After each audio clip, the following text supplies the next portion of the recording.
চেকের মামলায় বৈধ বিনিময় লেনদেন দেনা পাওনা প্রমাণ ছাড়া আর জেল জরিমানা নয়। সুপ্রিয় দর্শক মণ্ডলী, বৈধ বিনিময় প্রকৃত লেনদেন আর আসল দেনা পাওনার প্রমাণ লাগবেই।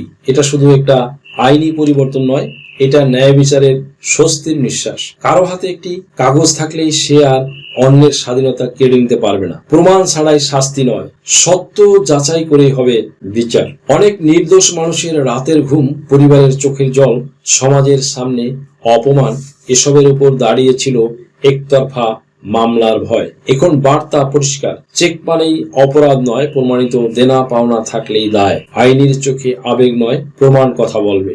ন্যায়ের পথে এটা এক সাহসী পদক্ষেপ। সুপ্রিয় দর্শক মণ্ডলী, এবার আসা যাক কয়েকটি কেস স্টাডি সহ বিস্তারিত আলোচনায়। শেষ পর্যন্ত দেখুন, শেষের দিকে অনেক গুরুত্বপূর্ণ তথ্য উপাত্ত পাবেন। লেনদেন দেনা পাওনা না থাকা সত্ত্বেও যদি কারো কাছে কোনোভাবে চেক হস্তান্তর হয়, তাহলে সেই চেক দিয়ে মামলা করে এখন থেকে আসামিকে আর সাজা কিংবা টাকা পরিশোধে বাধ্য করা যাবে না। কারোর সাথে লেনদেন কিংবা দেনা পাওনা নেই এমন ব্যক্তির কাছে থাকা চেক অকার্যকর হিসাবে গণ্য হবে। এরকম ঘটনার শিকার হলে কিভাবে আপনি চেকের মামলা থেকে বাঁচবেন, এর জন্য আপনাকে কি করতে হবে, কোর্টের সামনে কোন বিষয়গুলো প্রমাণ করতে পারলেই আপনি মামলা থেকে খালাস কিংবা অব্যাহতি পাবেন, সেই বিষয়ে আজকের ভিডিও।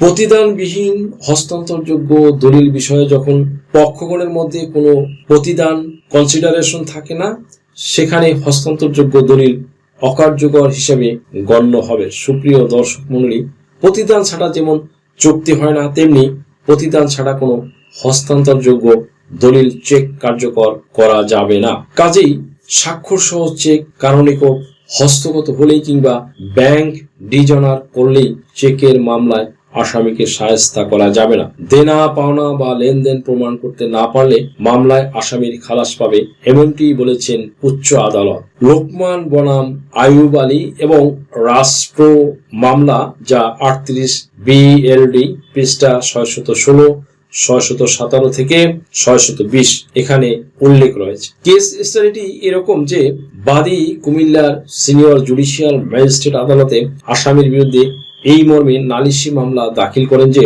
আসামি বাদীর নিকট থেকে ঋণ হিসেবে 40 লক্ষ টাকা গ্রহণ করার পরে উক্ত ঋণ পরিশোধের নিমিত্তে উক্ত পরিমাণ টাকা সম্বলিত একটি চেক বাদীর অনুকূলে ইস্যু করে। উক্ত চেক নগদায়নের জন্য ব্যাংকে জমা দিলে সিগনেচার ডিফার্স, অর্থাৎ চেকের স্বাক্ষরে মিল নেই মন্তব্য সহ ডিজনার হয়। এরপর বাদী আসামি বরাবর একটি লিগ্যাল নোটিশ প্রেরণ করেন।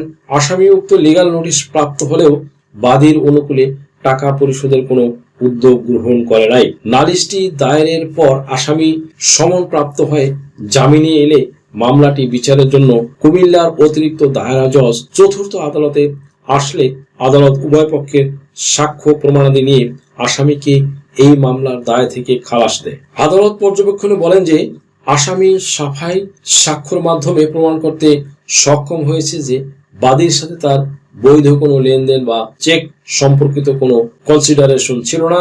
উক্ত রায় ও আদেশ দ্বারা সংক্ষুব্ধ হয় বাদী হাইকোর্ট বিভাগে ফৌজদারি আপিল দায়ের করলে হাইকোর্টের একটি একক বেঞ্চ নিম্ন আদালত কর্তৃক প্রচারিত আদেশ বহাল রাখেন। ওই রায়ে হাইকোর্ট বিভাগ NI অ্যাক্ট ধারা 9 এবং 43 সেকশনে ব্যাখ্যা করে মন্তব্য করেন যে মামলার ঘটনা এবং পরিবেশ পরিস্থিতি প্রমাণ করে না যে বাদী আপিলকারী নালিশি চেকটির হোল্ডার ইন ডিউ করছিলেন। আদালত আরো মন্তব্য করেন যে নালিশি চেকটির বিপরীতে কি কনসিডারেশন ছিল তা বাদী প্রমাণ করতে ব্যর্থ হয়েছে। আসামি সাফাই সাক্ষী দিয়ে ডিফেন্স প্লি প্রমাণ করতে সক্ষম হয়েছে। আসামি সাফাই সাক্ষীর মাধ্যমে প্রমাণ করতে সক্ষম হয়েছে যে আসামি কোনো ঋণ পরিশোধের জন্য তর্কিত চেকটি বাদীর অনুকূলে ইস্যু করে নাই। ধারা 138 এর অধীনে বিচার শুধুমাত্র চেকের বাহ্যিক সত্যতার মধ্যে সীমাবদ্ধ নয়, আদালতকে অভিযোগকারীর দাবির ন্যায্যতা এবং আসামির আত্মপক্ষ সমর্থনের বিষয়গুলো পুঙ্খানুপুঙ্খভাবে বিবেচনা করতে হবে। 19 ALR 56। আবার আসামির স্বাক্ষর, টাকার অঙ্ক এবং পেয়ের নাম ভিন্ন হাতের লেখা হলে NI অ্যাক্ট এর 3E ধারার বিধান অনুসারে এটাকে ইস্যুয়েন্স অফ চেক বলা যাবে না। সেই চেক আইনানুগভাবে বৈধ হবে না। এই বিষয়ে 56 DLR 636 পৃষ্ঠায় একটি দারুণ সিদ্ধান্ত আছে।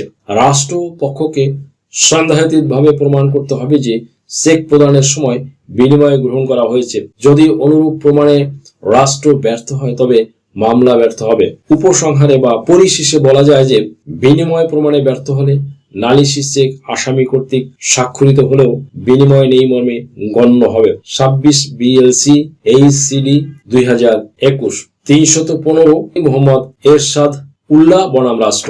সুপ্রিয় দর্শক মণ্ডলী, চেক প্রতারণার মামলা সংক্রান্ত হাইকোর্টের গুরুত্বপূর্ণ আরো একটি রায়ের বিষয়ে আপনাদের সামনে এক্সপ্লেইন করা যায়। চেক প্রতারণা সংক্রান্ত এক মামলায় সুপ্রিম কোর্টের হাইকোর্ট বিভাগে এক গুরুত্বপূর্ণ আইনি ব্যাখ্যা দিয়েছেন।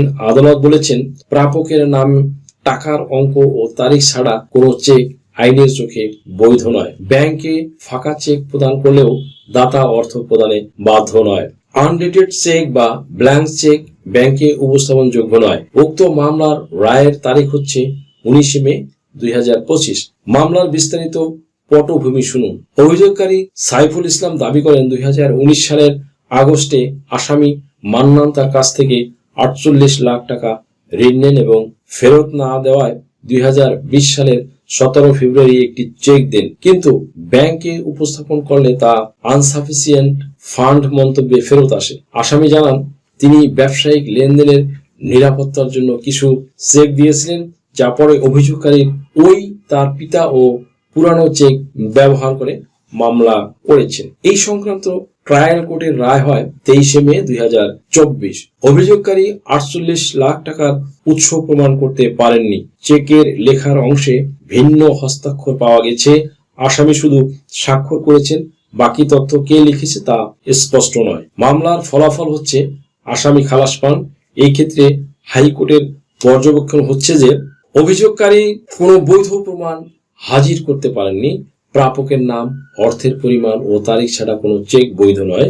খালি বা ব্ল্যাঙ্ক চেক প্রদানের আর আসামিকে অর্থ পরিশোধে বাধ্য করার আইনি সুযোগ নেই। পুরনো চেক ব্যবহার করে মামলা করা হয়েছে। আদালত AH এরশাদ হক ভার্সেস স্টেট 75 DLR 2023 447 মামলার নজির উল্লেখ করেছেন।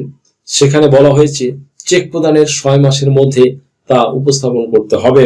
আনডেটেড বা ব্ল্যাঙ্ক চেক আইনসঙ্গত নয়। চূড়ান্ত রায় হচ্ছে যে হাইকোর্টের ট্রায়াল কোর্টের খালাস আদেশ বহাল রাখেন, অভিযোগকারীকে 5,000 টাকা জরিমানা দিতে নির্দেশ দেন, যা 30 দিনের মধ্যে ট্রায়াল কোর্টে জমা দিতে হবে। কাজেই শুধু চেক কারো নিকট থাকলেই চেকের মামলায় সাজা দেওয়া যাবে না। লেনদেন, দেনা পাওনা কিংবা কোনো প্রতিদান কনসিডারেশন ছিল এমনটি প্রমাণ করতে হবে, নতুবা আসামি কিন্তু খালাস পাবে। দেশ ও বিদেশ থেকে যে কোনো ধরনের হলফনামা, এফিডেভিট নিতে চান, কাবিননামা, নিকানামা যে কোনো ভাষায় অনুবাদ করে বিভিন্ন মন্ত্রণালয়, ইসলামিক ফাউন্ডেশন থেকে সত্যায়িত করে নিতে চান, শিক্ষা সনদ বা অন্য যে কোনো ধরনের ডকুমেন্ট শিক্ষা বোর্ড, শিক্ষা মন্ত্রণালয় থেকে সত্যায়িত করে নিতে চান, ধর্ম পরিবর্তন করে কোর্ট ম্যারেজ করতে চান, কুরিয়ার, ইমেইল, হোয়াটসঅ্যাপ, ইমো, মেসেঞ্জারিতে ডেলিভারি নিতে পারবেন। তাছাড়াও সরাসরি এসেও নিতে পারবেন। Mobile number 01724583880।